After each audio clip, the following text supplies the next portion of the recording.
పుట్టినప్పటి నుంచి మన ఇళ్లల్లో వాళ్ళు ఎలా పెంచుతారో మన చుట్టూ ఉన్న పరిసరాలకు అనుగుణంగా మనం పెరుగుతాం. దాని ఇంపాక్ట్ తర్వాత కాలంలో ఎట్లా ఉంటుంది అంటే, జపాన్ గురించి మాట్లాడుకునేటప్పుడు ఇదివరకు కూడా చాలామంది చెప్తుండేవాళ్ళు, కమ్యూనిస్టులు తిడతా జపాన్లో చూడండి వాళ్ళకి కనుక కోపం వస్తే ఓ 4 గంటలు ఎక్కువ పని చేస్తారు. వాళ్ళు చివరికి పెళ్ళి పెళ్ళాము జీవితము కంటే ఎక్కువగా పని పని పని పని అన్నారు. పనితో ఆర్థిక వ్యవస్థ బాగుపడింది, కానీ వ్యక్తిగత జీవితం దూరమైంది.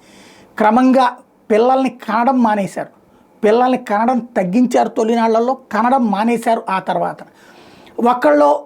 ఒక్కళ్ళనే కన్నారు. ఆ తర్వాత ఆ ఒక్కళ్ళని కన్నటువంటి వాళ్ళేమో వాళ్ళ జీవితాల్లో సెటిల్ అయ్యే క్రమంలో అమ్మా నాన్నల్ని పట్టించుకోవట్లేదు.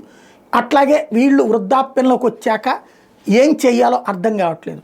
మాట్లాడటానికి మనకు మళ్ళీ ఇక్కడ ఛాయ్ తాగుతూ మాట్లాడుకుందాం, ఇరానీ ఛాయ్ సెంటర్లో నుంచుందామా, లేకపోతే కనుక ఇక్కడ టీ స్టాల్ దగ్గర కూర్చుని మాట్లాడుకుందామా, లేదా 4 కుర్రోళ్ళు మాట్లాడుకుందాం, 4 మనుషులు మాట్లాడుకుందాం అనేటటువంటి మాటలు లేనటువంటి పరిస్థితి. ఇట్లాంటి దశలో జపాన్లో వృద్ధులు ఒంటరితనాన్ని భరించలేక, తమతో మాట్లాడేవాళ్ళు ఎవరు లేక ఏదో ఒక నేరం చేస్తున్నారట.